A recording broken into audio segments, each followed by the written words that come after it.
Everyone, welcome to civil वाला daily current affairs. आज है 23 अगस्त और शुरू करते हैं आज के डिस्कशन। सबसे पहले रिवीजन क्वेश्चन का आंसर देख लेते हैं। सतलज नदी निम्नलिखित में से किस झील से निकलती है? Sutlej river originate from which of the following lake? और इसका जो सही आंसर था वो था लेक राक्षसताल। तो राक्षसताल मानसरोवर झील के पश्चिम में स्थित है और ये किस तरीके की झील है? खारे पानी की झील है। नेक्स्ट हमारा क्या क्वेश्चन था? राउरकेला और दुर्गापुर स्टील संयंत्रों की योजना किस पंचवर्षीय योजना में बनाई गई थी? इन विच 5 year plan Rourkela and Durgapur steel plants were conceived? Option जो सही था हमारा वो था सेकंड, जो है 5 ईयर प्लान में बनाया गया था।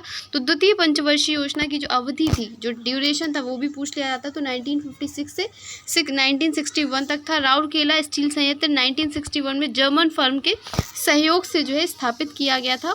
और भिलाई जो है, भिलाई स्टील जो है, ये अलग से भी पूछ लेते हैं, वो किसकी हेल्प से किया गया था? ये 1967 को सोवियत संघ जो था हमारा, जो रशिया अब है, उसकी हेल्प से किया गया था। और चौथी पंचवर्षीय योजना के दौरान तमिलनाडु के में सेलम, कर्नाटक में विजयनगर और आंध्र प्रदेश के विशाखापट्टनम में नए स्टील संयंत्र शुरू किए गए थे। ये जो इन्फॉर्मेशन थी इम्पॉर्टेंट थी आपके लिए। और हर पेपर में जो भी आप गवर्नमेंट एग्ज़ाम देते हैं, चाहे वो यूपीपीसीएस का हो, चाहे वो आप कोई भी एग्ज़ाम दे रहे हैं गवर्नमेंट का, तो सब में जो है आपको 5 ईयर प्लान से रिलेटेड क्वेश्चन हमेशा देखने को मिलते हैं। और इस तरीके के क्वेश्चन आपसे ड्यूरेशन पूछ लेंगे, ठीक है। और इससे रिलेटेड जो भी फैक्ट्स हैं आप इसे याद रखिएगा। स्पेशली सेंसस जो होता है टॉपिक, वो भी उससे भी रिलेटेड क्वेश्चन पूछे जाते हैं, तो इनको अभी से आप कवर करके चल सकते हैं। और करंट क्वेश्चन जो था उसका आंसर देख लेते हैं। 70वें राष्ट्रीय फिल्म पुरस्कार 2022 में फिल्म फीचर श्रेणी में सर्वश्रेष्ठ पुरुष अभिनेता का पुरस्कार किसने जीता था? तो उसका जो सही आंसर था वो था ऋषभ शेट्टी। कांतारा फिल्म के लिए मिला था। उसने भूताकुला डांस फॉर्म जो था वो परफॉर्म किया था उन्होंने, और आप लोगों ने देखी होगी शायद मूवी। तो अब देखते हैं पहला क्वेश्चन आज का। कौन सा संगठन हाल ही में विद्युत मंत्रालय द्वारा लॉन्च किए गए ऑनलाइन प्लेटफॉर्म प्रॉम्प्ट ड्रिप्स और जैव विद्युत डीपीआर को विकसित करेगा? तो इसका जो सही आंसर है वो है हमारा सेंट्रल इलेक्ट्रिसिटी अथॉरिटी, केंद्रीय विद्युत प्राधिकरण, ठीक है। तो केंद्रीय विद्युत प्राधिकरण ने 3 नए ऑनलाइन प्लेटफॉर्म लॉन्च किए। एक तो प्रॉम्प्ट करके है, फिर एक ड्रिप्स करके है, और जल विद्युत डीपीआर जो विद्युत क्षेत्र की दक्षता में सुधार के उद्देश्य से बनाए गए हैं। नेक्स्ट क्वेश्चन है हमारा, तीस्ता 5 जल विद्युत संयंत्र जो हाल ही में खबरों में था, किस राज्य में स्थित है? Teesta 5 hydro plant recently seen in news is located in which state? सही आंसर है हमारा सिक्किम। तो हाल ही में एक भूस्खलन ने सिक्किम में गंगटोक में तीस्ता 5 जल विद्युत स्टेशन के 6 घरों और एनएचपीसी की एक इमारत को नुकसान पहुंचाया है। अगर देखें तो इस प्रोजेक्ट की जो शुरुआत हुई थी वो 1999 में हुई थी और ये 2008 में चालू हुआ था, ठीक है। तीस्ता नदी कहाँ से बहती है? तो वो है सिक्किम से, पश्चिम बंगाल से, बांग्लादेश से, और ये ब्रह्मपुत्र की सहायक नदी है, ठीक है। और जो भी इसके अलावा जो ब्रह्मपुत्र की आप कमेंट सेक्शन में ट्रिब्यूटरी बताइएगा, कृष्णा रिवर की ट्रिब्यूटरी बताइएगा, ठीक है। और जो भी मैंने ट्रिक्स आपको बताई थी इससे रिलेटेड वो भी वहाँ पे मेंशन करिएगा। अब देखते हैं नेक्स्ट क्वेश्चन। स्लो लॉरिस क्या है जो हाल ही में खबरों में था? What is the slow loris recently seen in news? तो एक प्राइमेट है। असम के शिमला बागन गांव में ग्रामीणों ने एक दुर्लभ संकटग्रस्त प्राइमेट स्लो लॉरिस को देखा है। स्लो लॉरिस दक्षिण और दक्षिण पूर्व एशिया में पाया जाने वाला विषैले प्राइमेट है जो ज़्यादातर पेड़ों पर रहते हैं। स्लो लॉरिस की 9 प्रजातियाँ हैं, जिनमें से बंगाल स्लो लॉरिस IUCN की रेड लिस्ट में संकटग्रस्त रूप में है। तो ये याद रखिएगा कि ये पूछ लिया जाता है। इसके अलावा जो हमारा वाइल्ड लाइफ प्रोटेक्शन एक्ट 1972 है वो, ठीक है, तो वो उसी से रिलेटेड है। ये इसमें ये किस उसमें है, तो संकटग्रस्त जो है रूप में सूचीबद्ध है, तो इसको याद रखिएगा। नेक्स्ट क्वेश्चन देखते हैं। हाल ही में किस देश ने यूरोपीय संघ के साथ ऑनलाइन कट्टरपंथीकरण पर एक सम्मेलन की सह मेजबानी की है? Which country recently co hosting और conference on online radicalization with European Union? Answer है हमारा भारत। तो जहाँ भारत इन्वॉल्व होता है तो वो क्वेश्चन वैसे ही हमारे लिए इंपॉर्टेंट हो जाता है।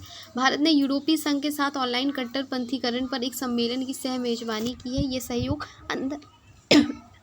अंतर्राष्ट्रीय स्तर पर ऑनलाइन कट्टरपंथीकरण से निपटने की आवश्यकता को रेखांकित करता है।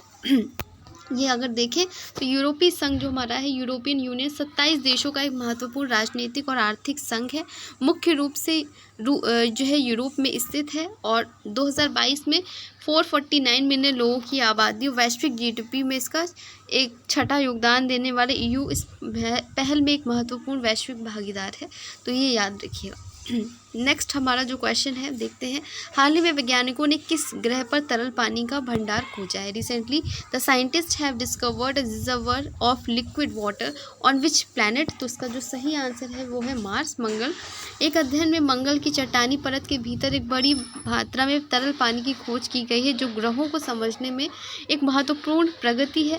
और इसका जो शीर्षक है इस पूरे अध्ययन का वो है मध्य कृष्ण में तरल पानी था, जिसे कैलिफोर्निया विश्वविद्यालय के वैज्ञानिकों द्वारा किया गया है। तो ये याद रखिएगा, liquid water in Martian mid crust. ठीक है, तो ये इंग्लिश में भी आप देख लीजिए इसको क्या बोल रहे हैं। तो ये था इसका शीर्षक। नेक्स्ट हमारा क्वेश्चन है, भारतीय रिजर्व बैंक के गवर्नर शक्तिकांत दास को 2024 के global finance central bank report cards में लगातार दूसरे वर्ष का जो है दर्जा दिया गया है। तो जो भारतीय रिजर्व बैंक के शक्तिकांत दास को लगातार दूसरे वर्ष ग्लोबल फाइनेंस सेंट्रल बैंक में शीर्ष सेंट्रल बैंकर का दर्जा दिया गया। तो ये याद रखिएगा। और भारतीय इनको जो है 2024 में A+ का दर्जा दिया गया है। अगर हालिया पुरस्कार देखें तो हिलाली इम्तियाज़ पुरस्कार, ये पाकिस्तान का दूसरा सर्वोच्च नागरिक पुरस्कार है, जो अरशद नदीम को दिया गया था, जिन्होंने पेरिस जो हमारा ओलंपिक था उन्होंने जेवलिन थ्रो में गोल्ड जीता है। Grand collar of the order of Timor Leste, ये तिमोर लेस्ते का जो है सर्वोच्च नागरिक पुरस्कार है। ये किसे मिला है? श्री राष्ट्रपति द्रौपदी मुर्मू को। Companion of the order of Fiji भी मिला है राष्ट्रपति द्रौपदी मुर्मू को। वी वेंकैया एपिग्राफी पुरस्कार 2024 किसको मिला है? वी वेदाचलम को मिला है। Global water tech award for environmental initiative ये मिला है दिल्ली मेट्रो रेल कॉरपोरेशन को। पेरिस के ग्रेविन म्यूजियम द्वारा कस्टमाइज्ड गोल्ड कॉइन्स मिला है, ये किसे मिला है? शाहरुख खान को। तो ये रीसेंट अवार्ड जो न्यूज़ में थे वो भी यहाँ आपके रिवाइज हो गए। नेक्स्ट क्वेश्चन देखते हैं, किसे आगामी पेरिस ओलंपिक से भारतीय दल का शेफ डी मिशन नियुक्त किया गया? Who has been appointed as the chef de mission of the Indian contingent at the upcoming Paris para Olympics? तो ओलंपिक्स हमारे हो गए हैं, अब पैरा ओलंपिक्स की बारी है। तो सत्य प्रकाश सांगवान को पेरिस ओलंपिक के लिए शेफ डी मिशन नामित किया गया है। और ठीक है, तो ये उपाध्यक्ष हैं। शेफ डी मिशन के रूप में 12 खेलों में प्रतिस्पर्धा करने वाले 84 पैरा एथलीट्स के भारत के अब तक के सबसे बड़े दल का नेतृत्व करेंगे। नेक्स्ट क्वेश्चन है हमारा, एयरपोर्ट अथॉरिटी ऑफ इंडिया के चेयरमैन के रूप में किसे नियुक्त किया गया? Who has been appointed as the chairman of airport authority of India? तो जो इम्पॉर्टेंट जो है नियुक्तियां होती हैं, अपॉइंटमेंट्स होते हैं, बस वही हमें पढ़ने रहते हैं, सारे नहीं। तो ये इंपॉर्टेंट है, M Suresh becomes the interim AAI chairman. ठीक है, तो एम सुरेश बने हैं एंट्रीम जो हमारे एयरपोर्ट अथॉरिटी ऑफ इंडिया के चेयरमैन। और हाल की जो नियुक्तियां हैं, जो अपॉइंटमेंट्स हैं, वो भी देख लेते हैं। तो जूनियर पुरुष हॉकी टीम के जो मुख्य कोच हैं वो तो मैंने पढ़ाया था आपको, PR श्रीजेश। स्टील मंत्रालय के सचिव है संदीप पौंड्रिक। NHPC लिमिटेड के CMD है राजकुमार चौधरी। PMO में अतिरिक्त सचिव हैं अमित सिंह नेगी। और गंभीर धोखाधड़ी जांच कार्यालय SFIO में निदेशक कॉर्पोरेट मामलों के मंत्रालय के तहत हैं कौन? समीर अश्विन। तो याद रखिएगा इन्हें। नेक्स्ट हमारा क्वेश्चन है, बांग्लादेश में राजनीतिक अशांति के कारण ICC T20 विश्व कप 2024 का स्थल किस देश में स्थानांतरित कर दिया गया है? The ICC women's T20 world cup 2024 venue has been shifted to which country from Bangladesh due to political unrest in the country? तो इसका जो सही आंसर है वो क्या है? UAE में होगा। ठीक है, तो ICC women's T20 world cup अब कहाँ होगा? पहले बांग्लादेश में होना था और अब कहाँ पे होगा? जो वहाँ पे केओस काफ़ी है इस वजह से यहाँ पे होगा, UAE में होगा। तो ICC महिला T20 विश्व कप का स्थल बांग्लादेश से संयुक्त अरब अमीरात में स्थानांतरित कर दिया गया है। और जो आगामी जो हमारे अपकमिंग ICC इवेंट्स है वो देख लेते हैं कि जो ICC पुरुष T20 विश्व कप 2026 कहाँ भारत और श्रीलंका में होगा। ICC पुरुष T20 विश्व कप 2028 ऑस्ट्रेलिया न्यूजीलैंड में होगा। 30 में कब होगा? इंग्लैंड, आयरलैंड और स्कॉटलैंड में।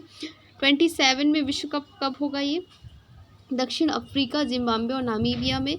आईसीसी पुरुष विश्व कप कब होगा? भारत और बांग्लादेश में। आईसीसी चैंपियंस ट्रॉफी पाकिस्तान में। आईसीसी चैंपियंस ट्रॉफी 2029 ये होगी भारत में। तो ये अपकमिंग इवेंट्स है, तो इन्हें देख लीजिएगा एक बार।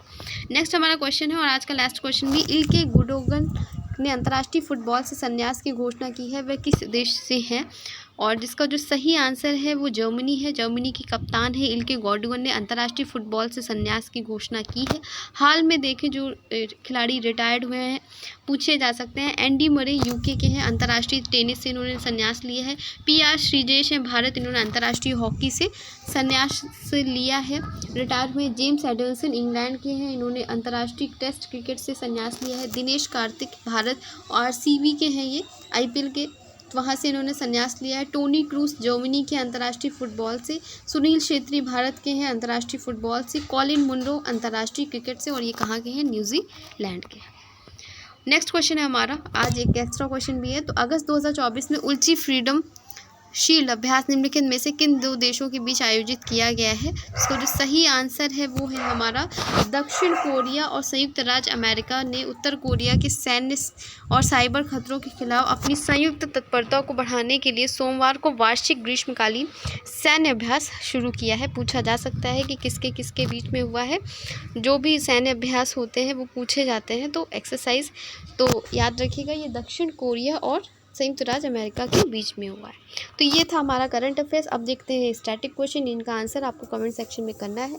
बहुत कम लोग आंसर करते हैं और बहुत कम लोग लाइक भी करते हैं, तो मेरा यही कहना है अगर आपको बेनिफिट मिल रहा है तो आप ज़रूर से जो है आंसर करिए। नहीं आता है कोई दिक्कत नहीं है, फ़ोन सबके पास है, नेट सबके पास है, आप उसको गूगल करिए, गूगल से आंसर देखिए और फिर कमेंट में जा कर के लिखिए। इससे होगा क्या, जब आप चीज़ें कर लेते हैं, खुद एफर्ट देते हैं, तो आपको चीज़ें लॉन्ग टर्म में याद रहती हैं, तो इससे आपको ही हेल्प मिलेगी। और अगर अच्छा लगता है तो आप वीडियो लाइक कर सकते हैं। और देखते हैं क्वेश्चंस। तो ट्राइटन निम्नलिखित में से किस ग्रह का चंद्रमा है, ये बताना है आपको। और लार्समन हिल्स क्षेत्र कहाँ स्थित है, ये आंसर आपको करना है। टेस्ट क्वेश्चन देखते हैं कि किसे आगामी पेरिस ओलंपिक में भारतीय दल का शेफ डी मिशन नियुक्त किया गया है, और इसका ये करंट क्वेश्चन है जिसका आंसर आपको कमेंट सेक्शन में करना है। तो ये था आज का डिस्कशन। ज़रूर बताइएगा कि आपको ये सेशन कैसा लगा है। मिलते हैं कल एक नए डिस्कशन के साथ में, और साथ ही अपनी पढ़ाई अच्छे से करते रहिए। बहुत कम डेज़ बचे हुए हैं, अप्रॉक्सीमेटली 65 डेज़ बचे हुए हैं आप ये अपकमिंग एग्ज़ाम के लिए, UPSC के लिए। तो अपना पूरा एफ़र्ट दीजिए, 100% दीजिए, और कोशिश करिए कि आप इस जो पूरी एग्ज़ाम की जो साइकिल होती है उससे जल्द से जल्द निकल पाएँ। ठीक है, धन्यवाद।